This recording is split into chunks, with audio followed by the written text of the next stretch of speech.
রাতে ঘুমাতে পারেন না এমন চুলকানি, আঙুলের ফাঁকে ছোট ছোট ফুসকুড়ি, পরিবারের একাধিক মানুষ একসাথে আক্রান্ত এবং একই রকম চুলকানি, তাহলে হতে পারে এটা স্ক্যাবিস। আজ আমি আপনাদেরকে বলবো যে স্ক্যাবিস কি, এটা কিভাবে হয় এবং কিভাবে ছড়ায়।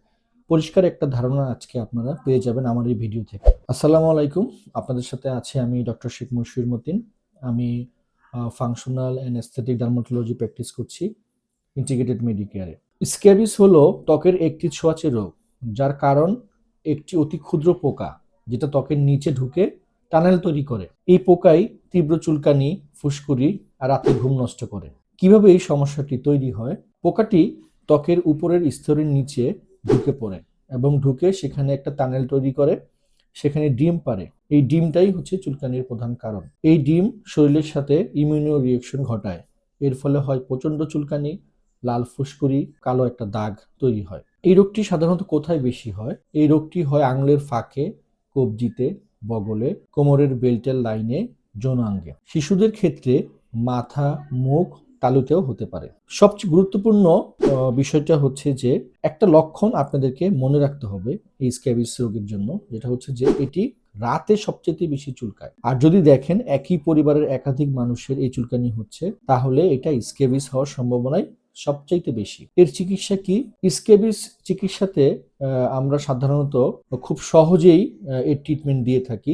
কিছু নিয়ম কানুন মানতে হয়, কিছু মেডিসিনও ব্যবহার করতে হয়। যেমন পারমেথিন ক্রিম আমরা ব্যবহার করতে বলি রাতের বেলা, যেটা গলা থেকে পায়ের তলা পর্যন্ত মাখতে হয়। 10 থেকে 12 ঘন্টা শরীরে থাকবে, এরপরে এটা কুসুম গরম পানি দিয়ে ধুয়ে ফেলবে। এটা 1 সপ্তাহ পর পর আমরা রিপিট করি। পরিবারের সবাইকে অবশ্যই একই সাথে এর চিকিৎসা নিতে হবে। চুলকানি থাকুক না থাকুক, এটা সবাইকেই এর চিকিৎসাটা নিতে হবে। যে কাপড় চোপড়গুলো পরা থাকবেন, যেমন শরীরের কাপড়, তোয়ালে, বিছানার চাদর, এগুলো কুসুম গরম পানি দিয়ে, ডেটল দিয়ে ধুয়ে ফেলতে হবে এবং রোদে শুকাতে হবে। যদি ধুতে না পারেন, তাহলে সেই ক্ষেত্রে একটা পলিথিনে রেখে দিবেন। সেই পলিথিনের মুখটা বন্ধ থাকবে এবং 5-6 দিন সেটা একটা জায়গায় রেখে দিলে স্ক্যাবিসের জীবাণুটা মারা যাবে। স্ক্যাবিস সম্পর্কে আমাদের কিছু ভুল ধারণা হচ্ছে যে একদিনই এই ওষুধে ভালো হয়ে যায় স্ক্যাবিস, কিন্তু আসলে তা না।